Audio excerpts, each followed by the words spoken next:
Hello guys, मैं हूँ technical ज्ञान। मैं आप लोगों को बताऊंगा यूट्यूब वैंसर को कहाँ से डाउनलोड करते हैं और कैसे यूज़ करता है। वैंसर को डाउनलोड करने के अपना कोई सा भी ब्राउज़र हो, चाहे गूगल ब्राउज़र हो या क्रोम ब्राउज़र हो, ओपन कर लेना है। मैं यहाँ पर मेरा सिस्टम ऐप का यूज़ करूँगा। मोबाइल सिस्टम ऐप होता है, जैसे खुद का वीवो ऐप स्टोर में मोबाइल ऐप स्टोर है। अपना कोई सा रियलमी है तो रियलमी ऐप स्टोर मिलेगा, इसको ओपन कर लेना है। उसका सर्च बार में जाना है, यूट्यूब भांस सर्च करना है।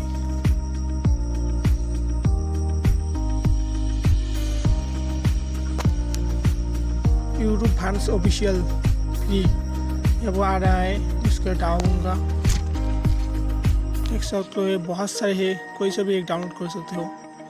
मेरा पास पहले से डाउन है, मैं ओपन कर लूँगा। और तरीके से काम कर रहा है।